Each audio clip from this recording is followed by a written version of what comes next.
भूत रस को जाइए तजी माया अभिमान, और ज्यों ज्यों पग आगे रखे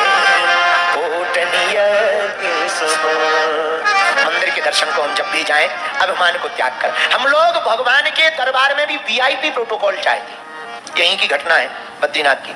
जिस दिन हम पहले दिन आए सामने बैठ गए, जैसे ही हम बैठे पीछे से बड़ी जोर जोर की एक माताजी आवाज से चिल्लाए। हम कहा भाई कौन चिल्ला रहा है, क्या बात है? जब पता लगा तो एक माताजी चिल्ला रही थी जब बागेश्वर बाबा आगे बैठ सकता है तो मैंने भी पैसा दिए मैं आगे बैठूं। हमने जब उस देवी के दर्शन करे ऊपर से नीचे तक, और कुछ देर तक तो वहां के पुजारी जी रहे, आप सब समान बहुत अद्भुत है, बहुत विनम्रता पूर्वक हाथ जोड़ा, बहन जी यहीं बैठ जाओ, भीड़ बहुत है, आगे आने में दिक्कत हो जाएगी, आपको दर्शन बाद में करवा दें। नहीं, मैं भी क्या कम हूं, ये वो अंग्रेजी में 365 बात है। हमें लगा कि हमसे जलन है कि हम आगे क्यों बैठे, हमका जलन ही खत्म कर दो, हम बगल में खिसक गए, हमका यू कम यार आ जाइए, हमने तो पीछे से भी हम कर लेंगे, हमें क्या फर्क पड़ता है, हम तो तुम दर्शन कर लो, तुम्हारे दर्शन कर ले भी सो हो गए।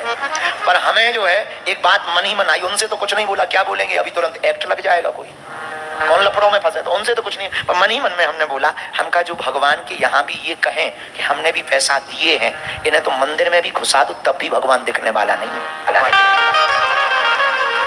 अंदर भी गर्भगृह में कर दो भगवान दिखने वाला। दर्शन का नियम विनम्रता, पहला नियम। वहां दूसरा नियम, हम झगड़ने ना जाए। मंदिर के दर्शन हमें झगड़ना, विनम्रता, कोई गाली भी दे दे सहज बस स्वीकार कर। मंदिर के दर्शन का तीसरा नियम, हमको प्रदर्शन नहीं करना, बहुत ध्यान रखना। और तीसरे नियम में यह भी याद रखना कि हमारे दर्शन करते समय किसी को कष्ट तो नहीं हो रहा है। मंदिर के दर्शन का चौथा नियम याद रखना, अगर तुम्हें दर्शन का पूरा लाभ चाहिए, मंदिर के दर्शन का चौथा नियम, हमको मन में ये नहीं रखना है कि हम वीआईपी हैं, कोई हमारा सम्मान करे या पीछे के रास्ते से ले जाए। जहां से वो मंदिर का भगवान बुलाए वहां से दौड़ते चले जाए, जहां से वो मंदिर का भगवान बुलाए वहां से दौड़ते चले जाए। मंदिर के दर्शन का अगर व्यवस्था मिलती है तो दुत्कार ना मन। हम केदारनाथ गए बहुत पहले, गए तो गए, केदारनाथ आए थे बहुत पहले, ठंड बहुत थी। हमने पूछा कि शंकर जी नहाओगे? बोले ठंडी ज्यादा है, अपन को बहुत लगती है। हमारे शंकर जी बोले भाई पानी बहुत -डिग्री में था और गर्म बाल्टी भी रखो तो 2 मिनट में बर्फ बन जाए। 14 में गए थे, आपदा के ठीक बाद, 13 में आपदा आई थी, ठीक बात गई, खूब ठंडी, क्या किया जाए, जैसे तैसे करके हमने कौवा स्नान किए। 3 स्नान होते हैं यार, 3 स्नान होते हैं, सुनो आज नई बात है। 3 प्रकार के स्नान होते हैं। एक होते कौवा स्नान। ये कौवा स्नान क्या है? हाथ पैर धो लो, बाकी गीला कपड़ा शरीर में लगा लो, ये कौवा स्नान। एक होता हाफ स्नान, 5 अंग, 2 हाथ 2 पैर मुंह, ये 5 अंग धोने को कहते हैं हाफ स्नान। 4 स्नान बताएं दे रहे, 3 नहीं 4 स्नान। एक कौवा स्नान, एक हाफ स्नान, एक फुल स्नान जो हमने आज किया है, सिर से लेकर के जल डालना पूरा।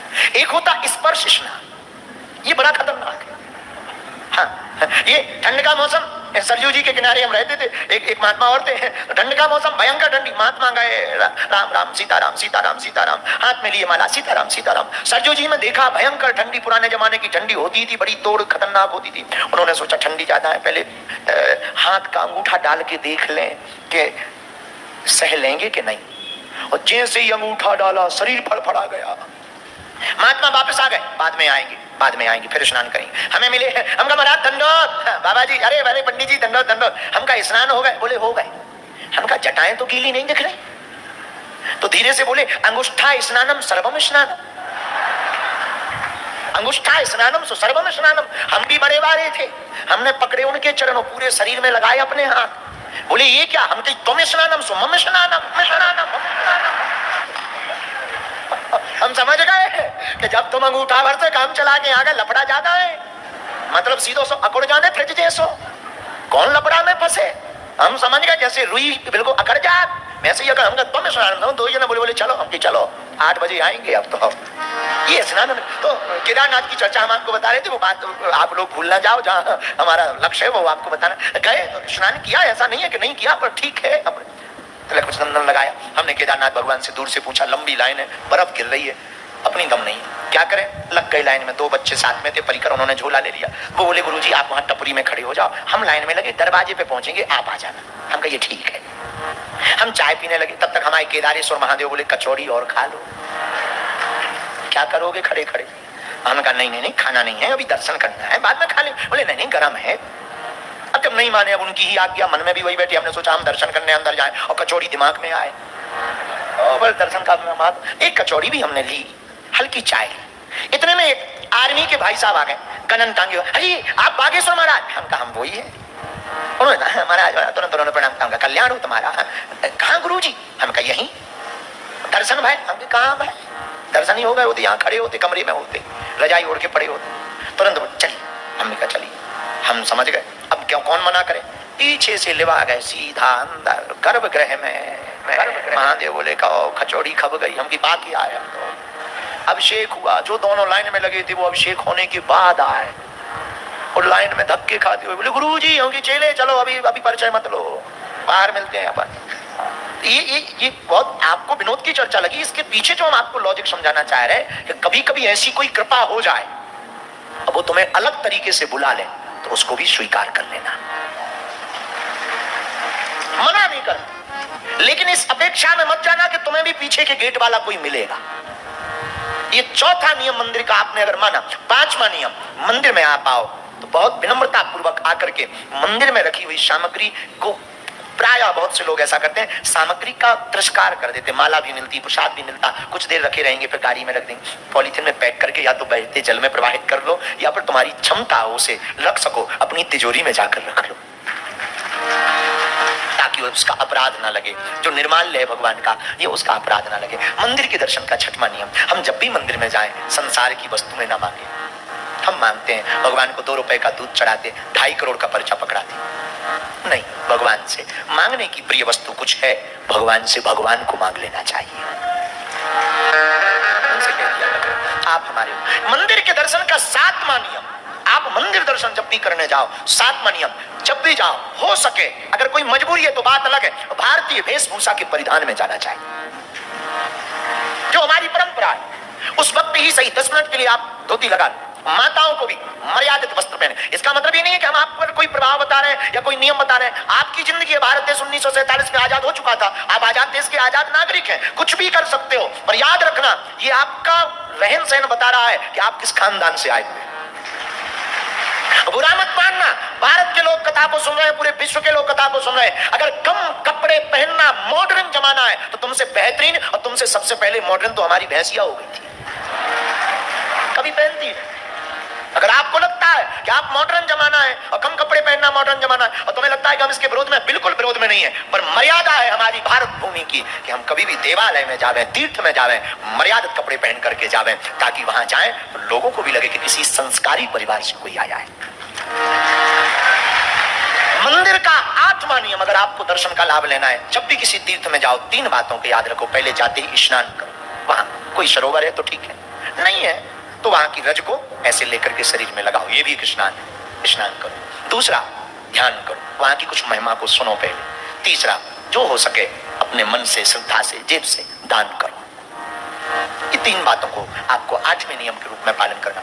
मंदिर दर्शन का 9वां नियम, जब तक तीर्थालय में रहना, जब तक उस देवालय में रहना, अपने गुरु मंत्र का जाप करते रहना। गुरु मंत्र का आप जाप करते रहोगे, दर्शन के दर्शन, लाभ के लाभ। बहुत से लोग हमको मिलते हैं, हम बहुत पूजा पाठ करते, फल नहीं मिलता। आपके मंदिर जाने का तरीका बहुत गलत है। एक सज्जन बैठ के जा रहे थे रस्ते में ऐसी बात बताई, क्या करते हैं आप? बोले बैंक कर्मचारी हैं, पुराना जमाना। यही उत्तराखंड की घटना है, आप बुरा मत मानना, विनोद की बात है।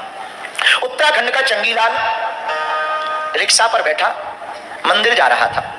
एक सज्जन बगल में बैठे थे, उन्होंने पूछा क्या करते हो? चंगीलाल ने कहा बैंक में है, मैनेजर है। भगवान की बड़ी कृपा है, ईश्वर की कृपा से 10,000 रुपया का बैंक बैलेंस। उस जमाने में 10,000 बहुत होती। अच्छा, बहुत अच्छा। पढ़े लिखे हो? हाँ हाँ, पढ़े लिखे, बहुत बढ़िया। बढ़िया बूट, सूट बूट में बढ़िया बैठे, बड़े आनंद के साथ में बैठे। रिक्शा गया, मंदिर के सामने खड़ा हुआ, और जैसे ही रिक्शा सामने खड़ा हुआ, उतरा सामने मैदान में, उसने जूते बाहर निकाले, नए जूते थे। कुछ लोगों को दिखावा की बड़ी बुरी आदत होती है। कुछ लोग ऐसे होते हैं, नई नई गाड़ी लें और गाड़ी अगर दूर खड़ी करनी पड़े तो वो चाबी ही फंसा लेंगे उंगली में, ताकि लोगों को लगे कि ये कार की चाबी है। तो उन्होंने उतारी, बाहर मंदिर में अंदर आए, अब वो मंत्र तो करें, तुम्हें वो माता चा पिता तुम्हें वो, फिर देखे रखे लाल हमारे हैं, फिर तुम्हें वो बंधुश्चा, फिर जगदीश की प्रार्थना की जगह जूतों की प्रार्थना है, भगवान की प्रार्थना की जगह हमारा मन वहां रखा है। बुरा ना मानना, हम खिलाफ में नहीं है, क्योंकि कल हम जब रात को बैठे थे, चाचा जी बैठे हुए थे, सब लोग बैठे थे, हमने पूछा, हमने कहा जो अपना मंडल 400 लोगों को आया उन्हें कोई दिक्कत तो नहीं है, शिकायत तो नहीं है कोई? एक जने खड़े हुए बोले गुरुजी एक शिकायत बहुत आ रही। बोले क्या? हमने पूछा क्या? बोले चप्पल जूते चोरी हो रहे। हमको बताया, हमें बड़ी हंसी आई, तो हमें विनोद आया कि आप मंदिर आए, ठीक है कुछ हरण भी हो गया ना, कोई दिक्कत नहीं, इनका काम ही है हरण करना। चोर ने जूते हरण कर लिए, भगवान से प्रार्थना करो कि जगदीश तुम्हारा चित्त हरण कर ले, तुम्हारे मन का हरण कर ले भगवान। बद्रीनाथ तुम्हारे मन का, मंदिर में आप जाओ, प्रार्थना बहुत श्रद्धा पूर्वक करो, इस नियम को पुनः सुनो, बहुत श्रद्धा पूर्वक। घुस गए, लय हो गए, जैसे दूध पानी में मिल जाता है तो वो अपने मूल्य पर पहुंच जाता, दूध के मूल्य पर, वैसे ही भक्त को भगवान के चरणों में ऐसे ही लीन होना चाहिए जैसे दूध पानी में लीन हो जाता है। प्रार्थना करो। और हम लोग स्तुति भी बड़ी विचित्र करते हैं। वो जो खड़े थे सज्जन चंगीलाल उत्तराखंड वाले, अब वो प्रार्थना कर रहे थे भगवान से, अर्थ न धर्म न काम रुचि गति न चाहो निर्भय। पहले प्रार्थना कर रहे हैं, हमें अर्थ चाहिए ना धन चाहिए, फिर प्रार्थना कर रहे हैं, नहीं विद्या नहीं बाहुबल नहीं खर्चन को दान। भगवान से कह रहे थे ना विद्या है ना बल है, और बल्कि 10,000 बैंक में, 10,000 बैंक में। और स्तुति क्या कर रहे हैं, नहीं विद्या नहीं बाहुबल नहीं खर्चन को दान। धीरे से एक महात्मा बगल में खड़े थे, तो कान में बोले 10,000 बैंक में है तो क्या नहीं जानत रात। हम लोग प्रार्थना अलग करते हैं, वास्तविकता अलग है। प्रार्थना हृदय से होनी चाहिए, जरूरी नहीं श्लोक आवे, तो श्लोक ना भी आवे, भाव में जो आपको आवे वो भगवान को समर्पित करना चाहिए। तो ये 9वां नियम। 10वां नियम और अंतिम नियम मंदिर दर्शन का। जब भी हम मंदिर दर्शन करने जाए तो बहुत से लोगों की आदत है पूजा का सामान सस्ता ले जाते हैं, सस्ता। और हम लोग कहते हैं कि पूजा पाठ काम नहीं करता। सुपारी भी ले जाएंगे तो पंसारी की दुकान से वो सुपारी लेंगे जो खती है, खराब। और दुकानदार भी इतने महान है कि वो पूजा की सुपारी अलग रखें। अगर उनसे कह दो पूजा की, ये तो पूजा की सुपारी, पूजा की सुपारी, हाँ दे रहे ऐसा बताओ, खाने वाली चाहिए पूजा की। भाई दोनों में अलग क्या है? पूजा की अलग है, ये खाने वाली, हाँ दे दो। खाने वाली एक आएगी, ये 10 आ रहे। लेकिन जब फोड़ के देखो बिल्कुल ऐसी बांस जैसी पोली, काली पड़ी, खती सुपारी, खराब सुपारी। और खराब सुपारी की पूजा करवा के हम कहते हैं भगवान बढ़िया वाला आशीर्वाद नहीं दे रहे। ये तो वही कहावत हो गई, हम पिंटू को सुबह कह रहे थे, इनको हम सुबह कह रहे थे अपने कमरे में, ये तो वही कहावत हो गई कि एक बहन जी का नाम था खुशबू, जहां जाती थी लगती थी बदबू। इतनी बदबू के आदमी बेहोश हो जाए। हमारे बगल से निकली, हमका बहन जी नाम क्या? बोले खुशबू। हम की खुशबू महक छोड़ो, पहले नहा तो लो। तो ये तो वही वाली बात हो गई। तो हम लोग कहते हैं भगवान से कि बताओ भगवान कृपा नहीं कर रहे हैं, और हम सामग्री में अपराध करते हैं। पूजा मंदिर में जाते हैं, भगवान के लिए कपड़ा भी लेते हैं, सस्ती वाली तौलिया दो, सस्ती वाली, पूजा के लिए चाहिए पूजा की। बताइए, हाँ, इसका मतलब ये नहीं कि आप महंगी लो, इसका मतलब ये है जो हम अपने जीवन में उपयोग करें वही अपने ठाकुर के लिए उपयोग करना चाहिए। तो वस्तुएं कम लो आप, वैसे भगवान पदार्थ का भूखा नहीं है, ये बहुत ध्यान रखो। हम तुम्हें फिर सावधान करें, भगवान तुम्हारे फलों के भूखे नहीं, भगवान तुम्हारे वस्त्रों के भूखे नहीं, हमारे ठाकुर जी भाव के भूखे हैं, तुम्हारे पदार्थ के भूखे नहीं है गोविंद, भाव के भूखे हैं। पर अगर तुम फिर भी अनुष्ठानात्मक विधि करना चाहते हो, चढ़ाना चाहते हो, 2 वस्तु में कम चढ़ाओ, एक चढ़ाओ, पर जो खुद प्रयोग करते हैं वही ठाकुर जी के लिए लो। भोजन में भी हम लोग प्रसाद भगवान को लगाते हैं, रोज घर पर पूजा करते हैं। हम लोग 1 किलो चिरौंजी दाना इकट्ठा ले, इकट्ठा 1 साल चलता है। 4 दाना रोज रखा, पाइए भगवान प्रसाद। और जब तक भगवान पाने आते तब तक चेला जी खुद पा जाते, बड़े मीठे। चलो चलो चलो, आपसे ही पूछते हैं, 1 महीना आपको मिठाई खिलाई जाए, नमक ना दिया जाए, 10वें 11वें दिन कहोगे हत्या चाहे कर दो, सूखी रोटी एक दे दो, थोड़ा नमक दे दो, हल्का सा मिर्चा दे दो, हाँ जी या ना जी, बोलिए ना। तो भगवान का बुद्धू है का? है? आप होशियार हो, भगवान बुद्धू है का भैया? अरे घर में जो प्रसाद बने पहली थाली ठाकुर जी को लगाइए, कड़ी चावल दाल सब्जी जो बने हाँ, पर इससे दो सुधार होंगे। एक तो आपके घर का बना हुआ प्रसाद खाना नहीं होगा, प्रसाद हो जाएगा। और दूसरा लाभ वही बनेगा जो खाने योग्य होगा। प्रसाद में तो वही लगाया जाएगा जो पाने योग्य ठाकुर जी के होगा। तो ये दूसरा लाभ होगा कि आपके घर में वही बनेगा जो पाने योग्य होगा। इसलिए ठाकुर जी की पूजा में सावधानी रखिए। हमारी प्रार्थना है अपने घर पर जो बने वो ठाकुर जी को पूजा कैसी करें, जैसे अपने तन की करते। बहुत शास्त्र आपको वेद नहीं आते ना, कर्म कांड नित्य कर्म पूजा प्रकाश का अध्ययन नहीं है, कोई बात नहीं, जैसे तन की सेवा करते। हम लोग स्नान करते, ठाकुर जी को स्नान कराओ। हम लोग तेल ठोंकते शरीर में, भगवान को लगाओ।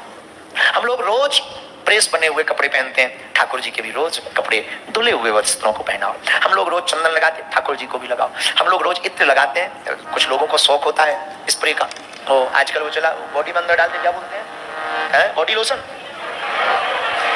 रियोटेंट,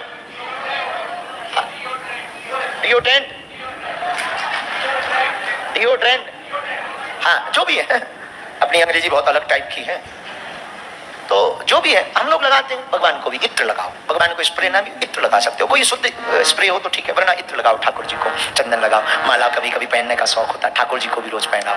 रोज हम जो प्रसाद पाते हैं वो ठाकुर जी। बस इतनी सामान्य चीजों को आपको ध्यान रखना है। इससे एक तो आपके घर में जो प्रसाद बनेगा ना, भोजन बनेगा, वो खाना नहीं होगा। खाना खाओगे, खाना तुम्हें खाएगा, खाना नहीं, प्रसाद। जो थाली लगे भगवान के सामने रखो और गाओ, सीताराम आइए, राजा राम आइए, मेरे भोजन का भोग लगाइए, मेरे भोजन का भोग लगाइए। और अगर आप किसी और के भक्त हो तो गाओ, राधे श्याम आइए, घन श्याम आइए, मेरे भोजन का भोग लगाइए, मेरे भोजन का भोग लगा जाइए। और आप भी आना संग में बाबा जी को ला, आप भी आना संग में भोले जी को लाना, भोले जी को लाना, शंकर बाबा जी को लाना। पार्वती संग आइए, भर उमंग आइए, मेरे भोजन का भोग लगा। कम से कम 7 मिनट प्रसाद की अवधि में, कम से कम 7 मिनट तक प्रसाद लगाओ।